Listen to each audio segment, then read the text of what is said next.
Thanks for coming, everybody. Great to see folks here. I've been not to come to campus too much on sabbatical, but really excited to introduce John Wendt, a PhD student in earth sciences. To kind of preview his dissertation defense, which is on Monday. So plug if you like today. He's going to talk more about his full dissertation on Monday. For that, I'm really glad to see everybody. And I thought this is kind of a cool image. This is Ryan's site. This is about how many bison you see up there, Ryan, when you're out there. Yep. Great. Okay, just a little bit about the Paleoecology Lab, if you aren't familiar with it. Kathy Whitlock started the Paleoecology Lab several years ago when she came here from Oregon. And this is a little out of date. We've got Haley Bush in the back here, and some members have left but have come back. But we've got a great crew of students, and both graduate and undergraduate. And what motivates a lot of the research in our lab, and what motivated Kathy to do many decades of research in Yellowstone, is really this need to better understand the role that fire plays in the Earth system and how fire interacts with climate and land use. And John brought in herbivores just to kind of round out our lab. So just kind of some really big overarching questions that our lab asks. What role has climate, land use, and vegetation, insert herbivores, play in shaping past and present fire regimes? And why does this matter? And how can understanding these past interactions help us prepare for a fire-prone world with all the projections that and the data that we look at? We're going to see the Western United States and a lot of temperate forests around the world have incredibly large increases in area burned in the next few decades and century, up to 1,000% increases in certain parts of the West. So how can this past, research on the past help us prepare for that incredible increase in fire activity? John has really done an amazing job first dealing with COVID. So John we had developed a lot of really cool plans for his research, working in Mission Valley, and some of these drier sites that Kathy didn't quite get time to deal with when she was working in Yellowstone. Although she has a couple sites that are on here. She worked at Gardapi Lake and West Lake, Shonk and Sag. And I think she explored a lot of other sites, pretty much any site that had water in Montana and the Dakotas with her colleagues back in the day. But we're trying to expand the research that the Paleoecology Lab has done to this kind of interface of the Great Plains and the Rocky Mountain front to better understand the role of herbivores and indigenous cultures in managing vegetation and fire, and what the ecological consequences of these drivers of change are and were and will be in the future. So we've worked on a whole bunch of new sites that John has done a lot of work on, some of which are the center of his dissertation, and some of which he's kind of helped us propel and motivate new research that I'm working on with Jack and others, Bruce Maxwell and Andrew Felden in our some new proposed work on bison and the restoration of bison in the Great Plains. I have to say that the kind of curveball that COVID threw John, like all of us, really had to pivot. I'm really impressed with the creativity that he used to come up with the research that you're going to see part of today and the rest on Monday. And John, I'm not going to kind of read through this, but John is really interested in this question of bison as ecosystem engineers, and particularly one, what was the distribution of bison in North America over the last 20,000+ years, and secondly, how did that distribution alter vegetation and fuel and fire dynamics, and what was the relative role of fire and herbivory in really shaping Great Plains systems. And I don't think he's going to cover a lot of that today, but on Monday, one of his chapters is really interesting in focusing on what was the paleo role of fire and herbivory before we removed bison from the Great Plains landscape. So really exciting research on Monday. And he's going to go over this, I'm sure, on Monday, but one of the cool things he's done is really look at different multi-scale, like any good landscape ecologist or paleoecologist. He's looking at multiple spatial and temporal scales through his chapters. And yeah, he's going to focus on his chapter 3 today, which is kind of the most recent scale. If you haven't seen this, John took fossil bison records and reconstructed abundance of bison over the last 20,000+ years. This is focuses on the last 12,000 years.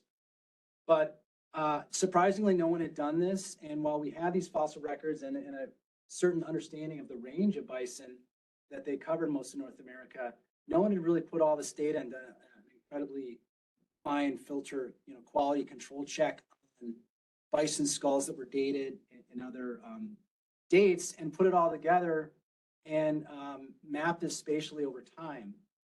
And was the focus of his first paper, which is worth checking out in Quaternary Science Reviews. Again, he'll speak a little bit about that on Monday. So I just want to say it's been a pleasure working with John, and I'm excited for him to share his research on Yellowstone and bison today. I'm going to plug in First Defense. Monday, it's 10 a.m. in Norm Asbjornson Hall, room 337. And I just want to mention that John has really been active in the grasslands group that Julia and Bruce kind of started, and a lot of other future research that's going to be ongoing here with looking at bison restoration. So thanks, John, for all your input. And John has received a postdoc, Sam Fuhlendorf, for 2 years in Oklahoma. So he'll be moving his wagon to Oklahoma for a little while. Congratulations on that, but you can take it away. Well, it's good to be back. Last time I was here, I think it was about 5 years ago. I was just basically pitching the idea of this research that I'm presenting today, and I'm glad that it worked out through all the things that Dave mentioned. So thank you to IOE for supporting this work and letting me present here today, and also big thanks to our colleagues in Italy at Ca' Foscari University of Venice, who, without whom this would not have been possible. They did me a great kindness by allowing me to work in their lab and being patient through that whole process. So big thanks to Elena, Dario, and Mara. So today, I'll be talking about this question of, can we reconstruct past herbivores from lake sediments? And specifically focusing on Yellowstone. First, I'll give you just a brief overview of Yellowstone's ungulates and their history, what we know about this from documentary evidence and from surveys.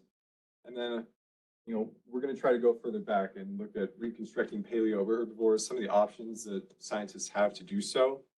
And then my focus here will be on molecular biomarkers.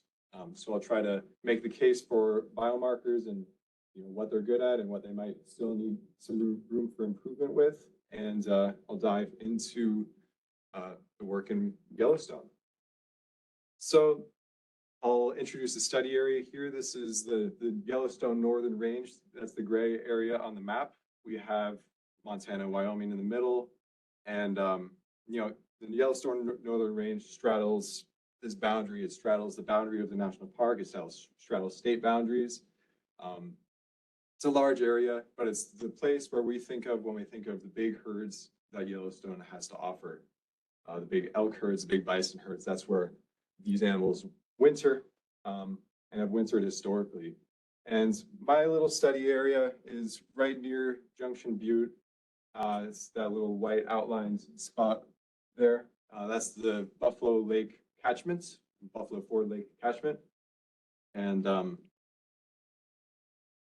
mostly just to say, this is a small representation, it's a different scale than the entire Yellowstone Northern Range, and that's going to be a thing to remember as we're going through this analysis. So we have bison, we have elk, we have moose, we have mule deer, pronghorn and bighorn sheep, and sometimes white-tailed deer as well.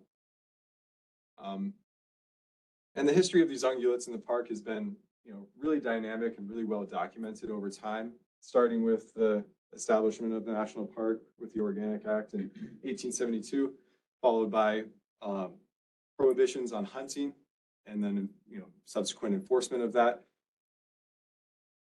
The national park initially was designed to protect these herds as these populations of bison, especially, were dwindling across the United States.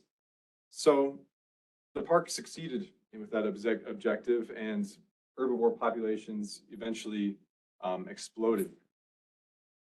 Thanks to predator control through the early 20th century, and then the elk populations especially exploded, peaking at 37,000 head in the Northern Range at around 1915, sorry. And this is when red flags started popping up for managers that were like, wow, this is great. We have so many animals. We're really succeeding. And then suddenly they're like, wait, maybe we have too many. Maybe there might be some problems here. And that realization was quickly followed by pretty dramatic population crashes through the 20s. And then, that was a pretty big wake-up call. Park management switched into population control mode, saying, can't allow these, crazy population dynamics to take control. We need to, exert top-down control on the population. So they implemented a culling program through the 60s. And then through this time, also, the park began to implement some more, scientific approaches, getting surveys of elk from the air. The Leopold report is a real, good milestone for that transition in the way that managers were thinking about these herds from a kind of a ranching-oriented, kind of preservation-oriented view towards more, let's see what happens when we let this natural laboratory go. So the latter half of the 20th century up till present has been characterized by natural regulation of the population. So end of intensive management, end of winter haying, end of kind of this ranching approach, and this, just gradually letting go of control. One important thing here is to note that bison migrations and elk migrations were restored, or at least these animals had greater freedom of movement. So that let a lot of pressure off of this, the area within the park where animals were wintering. And recently wolves were introduced. A lot of ink has been spilled on the subject of what's the right way to manage animals in the national park. Let's see, including, this is, I think, the first attempt from a paleoecological perspective to really try to get at the question of, can we understand the past, or can we look to the past to understand how the system functioned before we implemented so many controls, right? Before we started ranching, because the documentary record is so short. And I think this is just indicative of what we're trying to get to when we're reconstructing past herbivore dynamics in the Yellowstone Northern Ranges. This is from a report from the National Academies of Science, and they're saying our lack of understanding about previous conditions and current dynamics makes it difficult to reject the hypothesis that ungulate populations will be naturally regulated without causing long-term damage to the UIE. So this question of what previous conditions were is really central, and it's something that managers wish they had an answer to.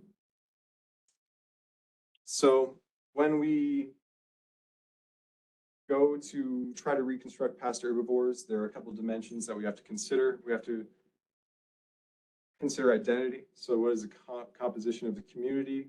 What were the dominant species? Quantity, and there are different ways to represent that: relative abundance, absolute population, density of biomass. And then also there's usually some interest in their ecological impact. So we can measure, and this is something that's been established in paleoecological research with pollen analysis, lake sediment analysis, et cetera, is what we can measure these things, but it's hard to understand herbivore impacts without a way to measure herbivores. So these are a few existing approaches.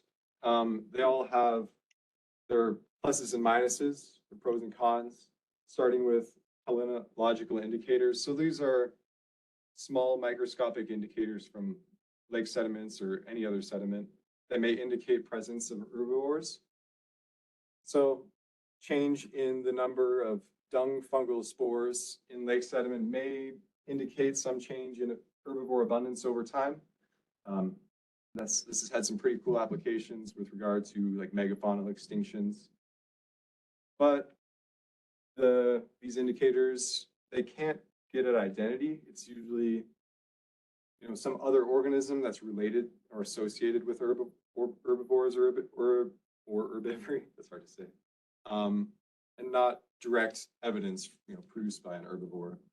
On the other hand, fossils are pretty good at getting at identity as long as you have an expert capable of identifying that fossil. And at the right scale and in the right context, fossils can give you some indication of abundance. And then a new cutting edge approach is sedimentary ancient DNA, which is fossil DNA and sedimentary records. So abundance, maybe you can kind of get pseudo abundance with a bunch of replicates from samples from the same depth in a lake, for example. And then identity, that's the whole point. Identifying an animal's DNA, although there is some error associated with that approach. And then I'm obviously optimistic about molecular biomarkers, which are a whole suite of molecules that have, based on their structure, can tell you something about the source organism or a process that produced it. So with change in abundance over time and with variability between these compounds, between species, I think we can get at both of these questions of abundance and identity. So I'll introduce you to a couple of the compounds that we're dealing with today. I'm primarily focusing on 5-beta stanols, which are derived from cholesterol or other sterols. That's that center. And then have cholesterol in their bodies and they have it in their digestive systems. The cholesterol is modified by their gut microbes. And the way in which the microbes alter the stanols, the sterols, is indicative usually of, well, it changes by diet. It changes by the microbes available in the animal's gut, essentially. And there's variability among species. And the second class of molecules we'll be looking at are bile acids. They're really similar to stanols. They're, we all, as mammals, as animals, we produce bile acids from our liver. They're modified again by microbes in our digestive system, and then they're excreted into the environment. And the 5-beta stanols, the bile acids, they are durable molecules. They preserve well in the environment. A few applications that are worth highlighting of ways that researchers have used these molecules in the past. So this is population change at Cahokia. The top line is a measure of caprostanol, which is indicative, is used a lot for human, as a human tracer. And then the bottom blue and red lines are independent population estimates of population change at Cahokia over time. So you can see that there is an association here. The population at Cahokia is related to the stanals in sediments from a nearby lake. And then this is the other side. This is identity. So the last one was looking at change in abundance or quantity over time. This is looking at identity. So it's a lot to work through here, but the key is to look at panel A. The panel A is colored by, according to cluster here, and these clusters are characterized by different species. The purple is reindeer, the green is horse, the red is dog, the blue is human, and the black dots are soil samples that they characterized the whole. They call it the stanal fingerprint, or the fecal steroid fingerprint. So you characterize that fingerprint for the sediment samples, you characterize it for your dung samples, and then you put your sediment samples into that PCA, and you can see what sediment samples are most similar to from potential sources. All right, these are all potential sources: horses, reindeer, dogs, humans. So in this case, they found that most of their sediment samples were most similar to reindeer. So that would keep that method, keep that approach in mind. I'll be following a similar approach here in Yellowstone. So our objectives were to validate the utility of fecal steroids for reconstructing past herbivore abundance and community composition, characterizing decadal to millennial scale changes in herbivore abundance and community composition in the Yellowstone Northern Range, and then looking at the environmental aspects. How are herbivores impacting and interacting with their changing environment? So this is the star of the show, Buffalo Ford Lake in Yellowstone. It's in the lower Lamar Valley, just by Junction Butte and the junction of the Lamar and Yellowstone rivers. The uplands are a mix of grassland, sagebrush, Douglas fir, and it has this nice riparian boundary with juncus and carex along the edge. And you can even see in the foreground here, this dirt patch with plenty of hoof prints showing lots of local herbivore use. And that's where it's situated in terms of the greater northern Yellowstone range. So our approach is to not use a core like this, but to take sediment cores from the lake and look at different proxies to reconstruct different elements of the ancient environments. So we can pull all these things out of the sediment and look at them in different ways and then put them back together to try to tell a story. And then I needed to collect a bunch of dung. So I scooped poop of bison, elk, moose, mule deer from the bison range and outside of Yellowstone. And we characterized the stanal profiles, bile acid profiles of all these dung samples. Again, focusing specifically on the zoostanals or the 5 beta stanals that are especially indicative of animals. So this is just to bring a little bit of context. This is what people are working with when they're trying to understand the history of ungulates in Yellowstone. It's the fossil record. And the fossil record, at least in this case, has an issue with bias by herbivore and scavenger transport. So this is the Lamar Cave, which is just a few kilometers from our study site at Buffalo Ford Lake. And it's a cave right next to the river, and animals were bringing bones in from the surrounding area. But it's that process makes it really hard to interpret these in terms of abundance, right? It's more of like a presence or absence indicator. We know that bison were present. We know that elk were present because their fossils were found there. We know that moose probably weren't present in any, significant numbers for most of the time over the past 3,000 years because of this as well. But it's hard to say if pronghorn were that much less abundant than bighorn sheep because, again, of the processes influencing that deposition. So this is getting into our data. We performed a PCA on the big Stanall fingerprint profile of all the different dung samples with all the different compounds, and you know, did a hierarchical classification on those distributions.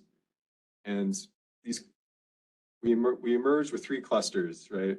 We have a cluster that's primarily characterized by pronghorn as cluster 2 on top. Cluster 1 is primarily moose, and cluster 3 is primarily defined by elk and bison. There's just a mix of bison and elk samples in that. So in multivariate space here with two principal components, these are the same clusters mapped out, visually. But the key addition here to understand is that the black dots, similar to the example I showed earlier, those are lake sediment samples. Now, the difference between this study and the reindeer study that I showed is that this study has lake sediment samples with an age model attached to them, right? So instead of just having sediment distributed across the landscape and some rough idea of the age of that sediment, we actually have we can build a time series of these sediment samples and see how they change over time. But as you can see, the lake sediment samples mostly are resembling cluster 3, which is right off the bat telling us that the Stanall profile of the lake sediment most closely resembles that of elk and bison versus these other herbivores.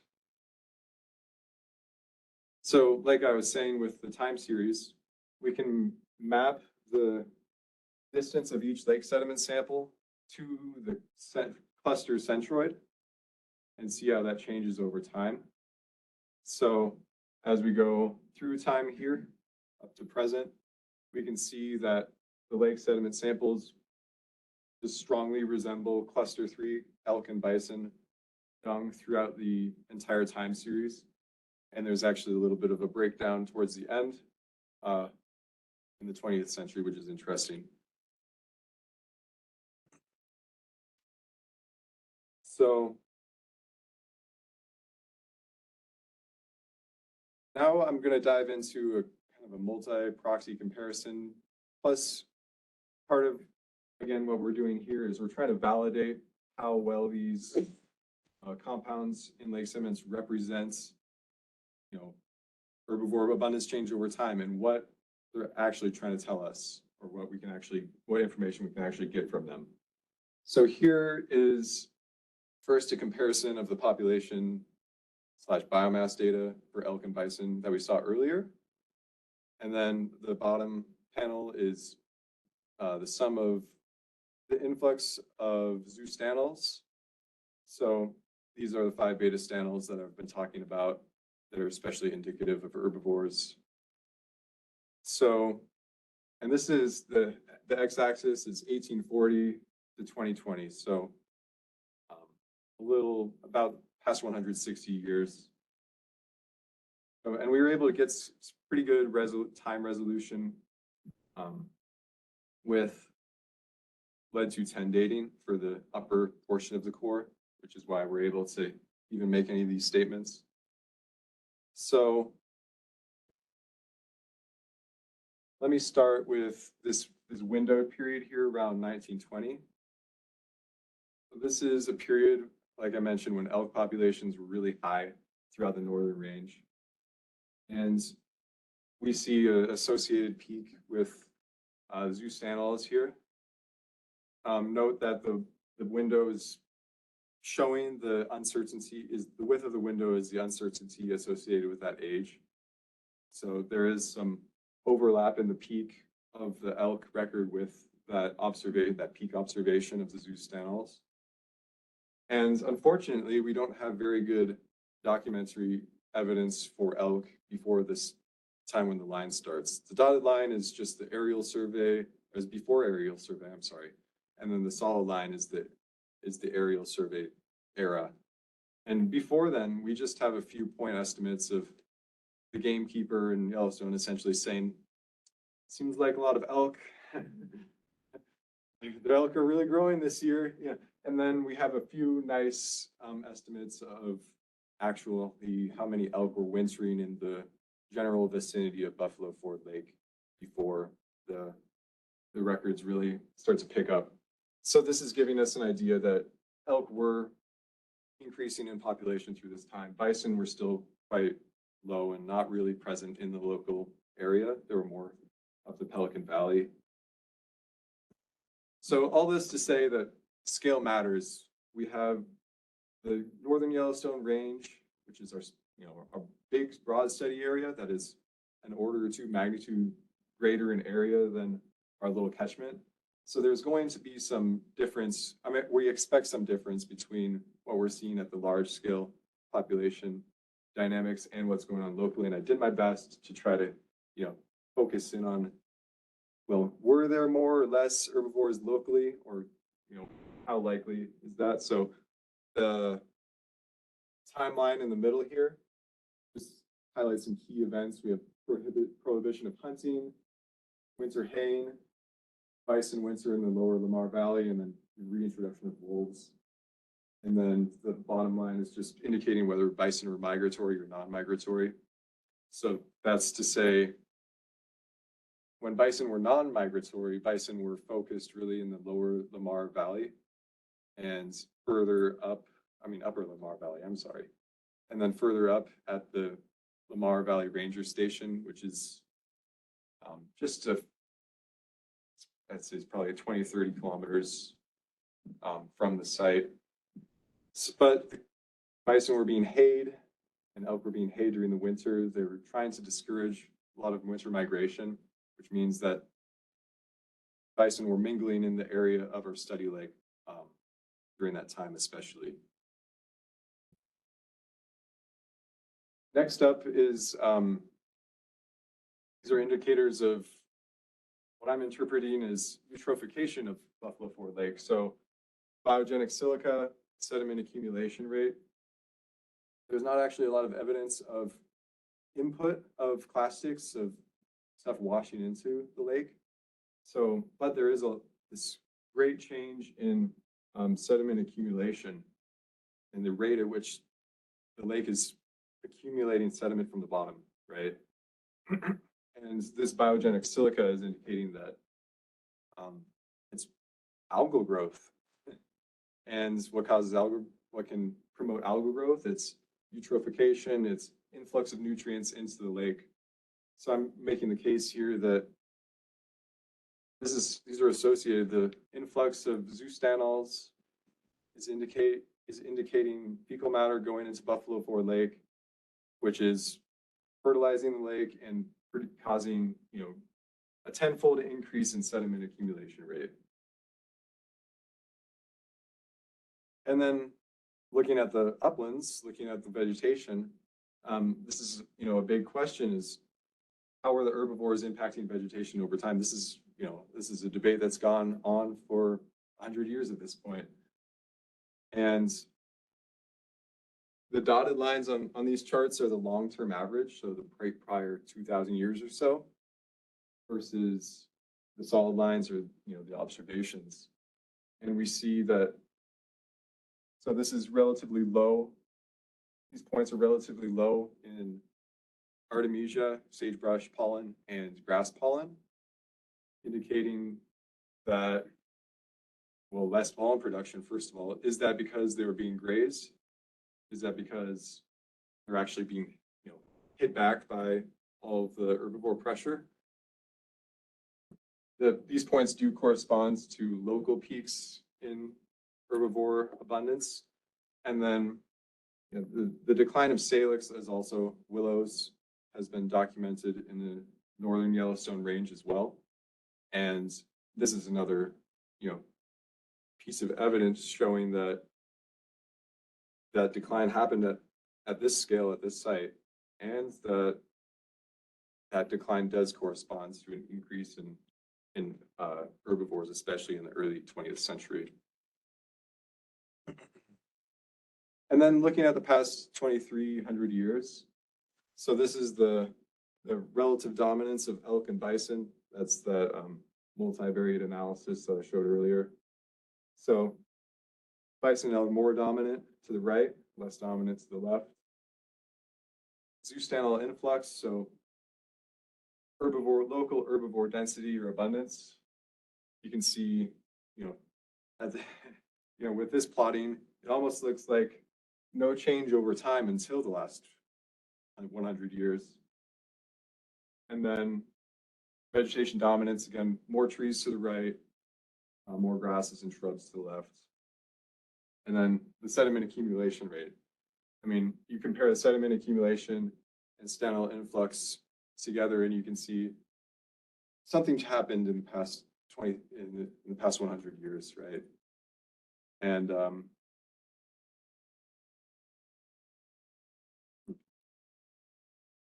so I think we can use molecular biomarkers in lake sediment to identify variability in species dominance, local abundance, and environmental impacts. We show that bison and elk were continuously present in the northern range for the past 2 millennia. Fortunately, we can't differentiate bison and elk with the methods that we used, but one or both were there. What happened in the 20th century was historically exceptional. And if we just go back to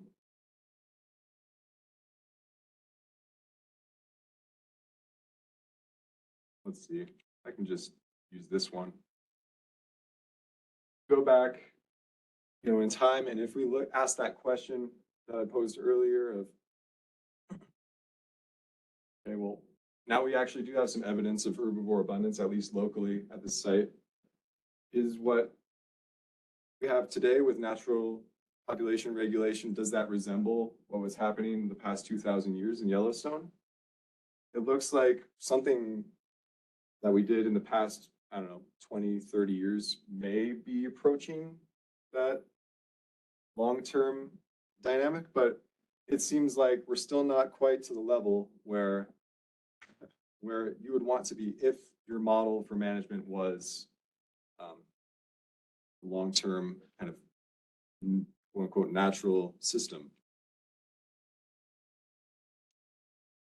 So that is it for me. Thank you to my lab, for my advisory committee, Jack, Kathy, Dario, and all of the other supporters.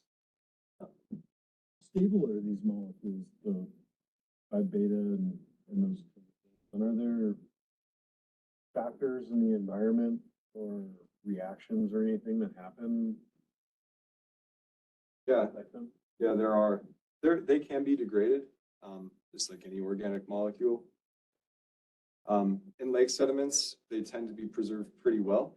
In a cool, low reduction environment. And we have indices, I didn't show them here, but we have indices basically based on the ratio of one molecule to its degradation product. See how that evolves over time. If there are really some, extreme samples that in either way that indicate degradation, then we're aware of that. And then also we can look at the sediment and see, did the lake dry out? Was there some event here that would have influenced preservation? And this lake in particular has a really nice, consistent, just same color, same consistency kind of sediment core. So we're not too concerned about degradation at this site. There is the question of, the process of it getting into the lake and how much molecules degrade before they actually get incorporated into the sediment and more or less preserved. And that's something that I think we still need to kind of focus on in the science. Chris? Such an interesting talk. Really appreciate it, John. I'm thinking about kind of your pre-1920s, just very low levels of.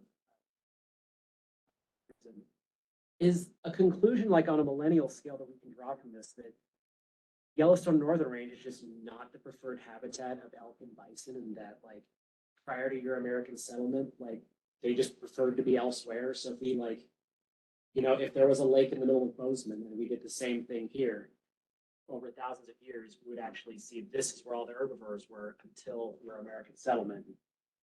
Now they had to slide up to Yellowstone. Yeah, there's that question, there's that kind of model that animals were being hunted on the plains, right? So they migrated up into Yellowstone and became more abundant there. I don't think that's necessarily the interpretation. There aren't any zero observations here along this line. I tried to put a little line of a little gray line. It's really hard to see, but there are no zero.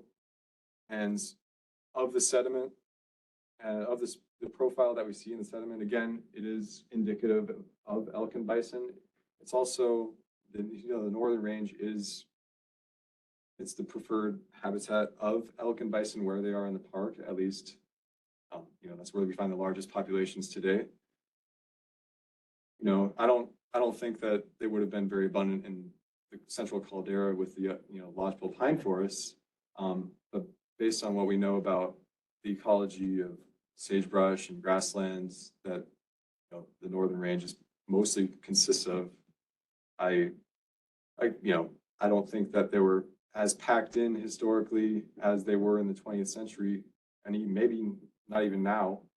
But I think and also the fossil record does show that they were present, and yeah, they were there.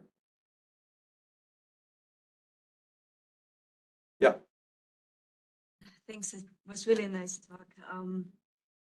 Do you think, John, is there like hope for being able to differentiate bison and elk based on their steroid profiles in the future? I saw kind of like two branches in the cluster analysis. Is it just not accurate enough yet, or? Yeah, you can see a little bit of differentiation here where there are more elk observations a little bit above. I don't have the actual breakdown of the compounds here, and this is only 4 compounds. So we did a differentiation of all of the compounds that we analyzed, but the problem is, and that had a slight overlap in elk and bison. I think I have that. It's better than describing it. So we did that with more compounds. The problem is we couldn't include all compounds in our lake sediment analysis. So we can't compare this directly to the lake sediments because there are some compounds that have other significant environmental sources that aren't herbivores. So there's hope, yeah, and there are even more compounds that we didn't have a chance to analyze. And also one thing that needs to happen is, or that I'd like to see happen, is just a more broad characterization of these different profiles across diets, across geography. And if anyone wants to do a study like this, it's important to get kind of the local dung, not dung from Alaska or whatever. But I think as we build a bigger and bigger database and have more and more compounds, I think that is the hope, is that we'll have a better understanding of what's driving the variability in these profiles, and also that will probably lead to better differentiation. So yeah. Well, the abundance estimates are just based on like concentrations of these. Yeah, it's concentration corrected for the amount of sediment being accumulated, so it's an influx. But yeah. Because when in the beginning you were contrasting it between like DNA and these biomolecules, how is that different? Yeah, so for one thing, DNA is a lot less durable. There are a lot more questions of preservation, even in lakes that are just warmer. Like a lot of the DNA analysis is primarily focused on like cool Arctic or alpine systems. That's where there's been the most success in lakes. So there's the preservation issue. Also, like what you can measure more and more and more, concentration of these different compounds in lake sediments. But you can't really measure a concentration of DNA as easily. the DNA analysis is more of a, yes, it was present because we, found the strand of DNA that resembles the species. And I said you can get to pseudo absences with DNA or pseudo abundances with DNA. People have tried that with multiple replicates per sample, right? And if you can keep getting replicates, it means that the interpretation is that there's more DNA there, which, okay, if there's more DNA there, then that might mean that that taxon was more abundant at that time, right? But it's not quite as obvious or straightforward as of an interpretation, I think. Yeah. Yep. Thanks so much for your talk. This is great. Can you tell anything about the seasonality of presence with this kind of method, or are there other methods that might be able to indicate whether bison and elk were seasonally present in the Lamar versus year round? Because that might be a factor that's different. Yeah, I'm glad you asked that. So that reindeer study, if there is any seasonal variation in diet, then potentially, and that reindeer study showed that the reindeer were munching on lichen in the winter, and there's a sterol associated with lichen that's not associated, that's not in other plants that shows up in their dung. So that's one way if you have something like that. But it's not, I don't think that's the case for these animals in this spot. But one thing that I'm really interested in is looking into strontium isotopes. So throughout the first year of an animal's life, its molars are developing, it's incorporating strontium from its environment, and lots of landscapes have variability in the strontium of the substrates. So you can actually reconstruct, in some cases, migration movements in an animal's first year of life from their molars using strontium. So I think that's a really cool application for the northern range, where there's questions about where these animals doing this historic migration from, within park boundaries down into Paradise Valley. Question with big political implications, I think.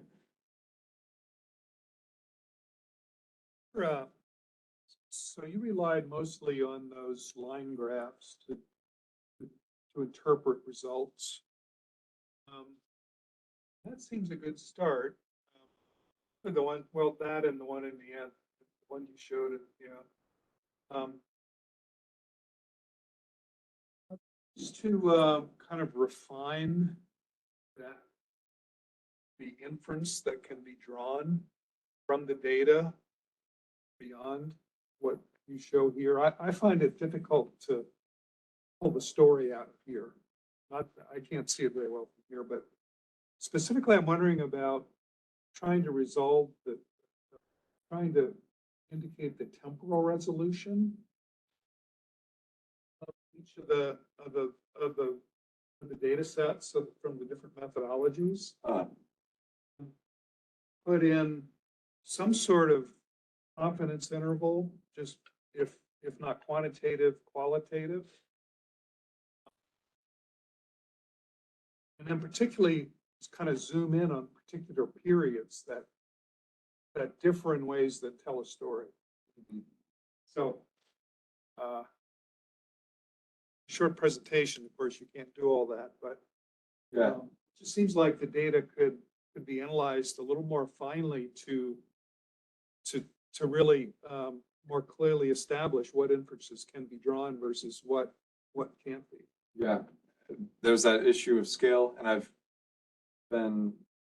I think the next step is to look really closely at the documentary evidence of anything that might indicate what's going on locally.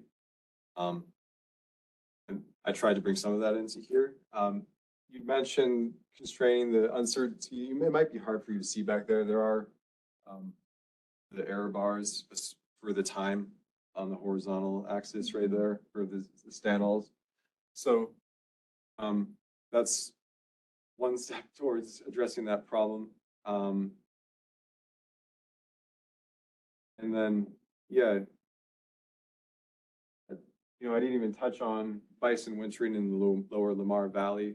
there's a whole story of how the management interacts with what's happening locally at the site. And it's, it's hard to summarize in a short presentation or even on a figure like this. So you're absolutely right. There is more to tell with this. And, it's not completely satisfying the way that the lines don't match up, right? It's, and it,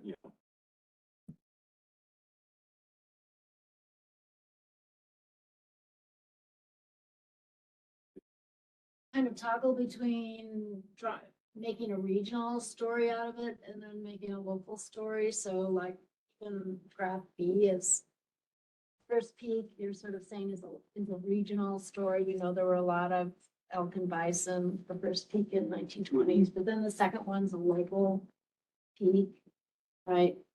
So, and then you make conclusions at the end that sort of also toggle between making inference about your site locally versus what it means for like natural regulation broadly. So you should just be really, I think, conscious of that you're sort of, switching your certainty in your conclusions really is in one hand, you're drawing on a local inference and another drawing on a regional, but you also kind of dismiss the Lamar Cave data as being not very useful, but they calculated the number of individuals based on their fossil data. And they had things that you didn't find in your record at all. Like, didn't they get a lot of bighorn sheep, things like that? And you didn't get that as one of your biomarkers at all. So I don't know, why do you reject Lamar Cave so much? And you almost say that you're showing almost no bison elk in your record, and they actually got quite a lot. well, I'm not showing no bison. Well, no, in the earlier part, though, you're kind of really low, right? Go to your next graph. Yeah, it's low relative to 20th century where we had management focusing bison and elk populations, especially in the winter in this area. I think that's a big part of the story is,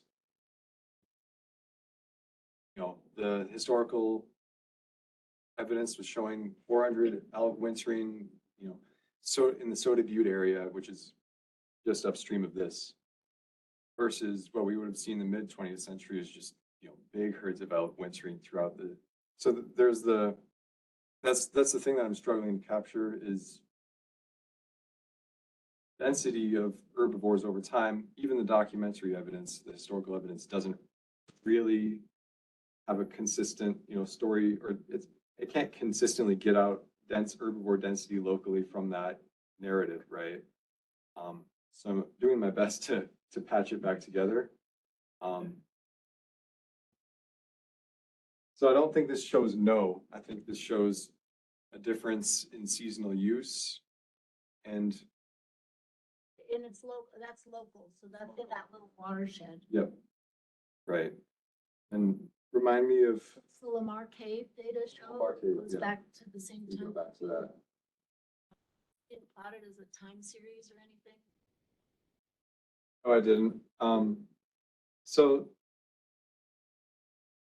even in the 2002 report that I quoted earlier, they get into the fossil record and they discuss the problems with relying too heavily on Lamar Cave or any of the other fossil records. And their criticisms are the same as mine with the transport bias potential from, we just, in some cases, we don't know the processes contributing to deposition of fossils. And in this case, we know that it was all these animals were being transported by predators, and a lot of the bighorn sheep were probably moved there by mountain lions. So a few things about bighorn sheep. They don't winter so much in the low valleys and wetlands. They winter up on the slopes. So I don't think that they would have been, visiting the lake and hanging out and mingling there for a long time the way that elk and bison would have been. I was sampling for dung in, environments that are similar to, open grassland environments, right? And we didn't encounter bighorn sheep dung because that's not where they typically hang out, right? So I would have liked to have some bighorn sheep samples, and I think that's a, next step opportunity to just expand the database. But I'm not overly concerned with not having bighorn sheep here. And again, I don't know if we can interpret abundance from this, even if we have the time series, right? Just because, okay, mountain lions are targeting mule deer and bighorn sheep. If that's the case, then you'll see a lot more of those relative to elk and bison. And today we know that elk and bison are far more abundant than those species. Be nice to show the time series for this cave data though, just so we can see how it fits in with your construction. Yeah, I can plot that up. Well, I wonder if we can thank Dave and John again for really